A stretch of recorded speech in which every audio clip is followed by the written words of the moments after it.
ഇതൊരു മലയാളി ഫാമിലിയാണ്. ഞാനിവിടെ ഇപ്പോൾ കാര്യമൊക്കെ പറഞ്ഞു. വളരെ നല്ല രസമായിരുന്നു. അവർ കിടപ്പാക്കടക്കാരാണ്. മിത്തു വർക്കിലാണ് ഗൈസ്. रिमेनिंग वर्क दुख दर्द पीड़ा गाय खत्म नहीं हो रही. ഇനി നമുക്ക് നമ്മുടെ പണി സ്റ്റാർട്ട് ചെയ്യാം. നമുക്ക് അവളുടെ റൂമിൽ പോയിട്ട് നമ്മുടെ ബണ്ടിൽ എടുത്തിട്ട് വന്നിട്ട് പേപ്പർ ചെക്ക് ചെയ്യാം.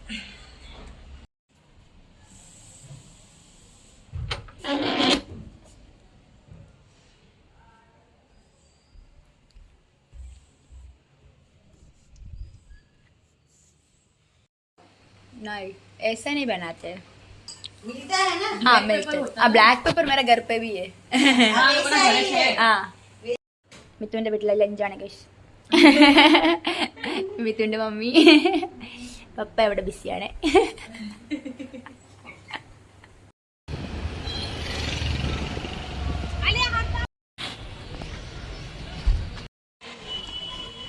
ഇവളെനിക്ക് ഉത്തപ്പം ഉണ്ടാക്കി തരാൻ പോവാണ് ഗൈസ്. അതിന് അവളെന്തോ വാങ്ങിച്ചിട്ടുണ്ട് കേട്ടോ.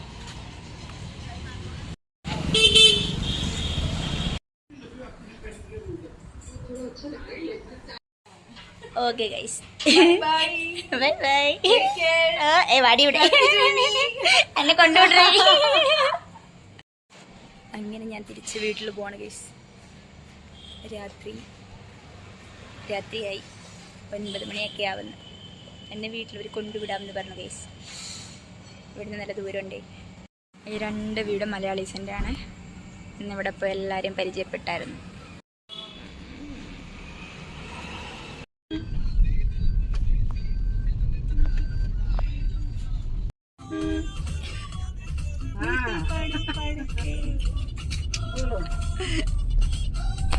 അങ്ങനെ ഫൈനലി ഗൈസ് ഞാൻ വീട്ടിലോട്ട് എത്തിയിരിക്കുകയാണ്. അവിടെ ഇരുന്ന് കാലിക്കുറ്റി എടുത്തിട്ടാണ് ഗൈസ് ഞാൻ വന്നത്. നമ്മൾ തന്നെയാണ് കാലിക്കുറ്റി.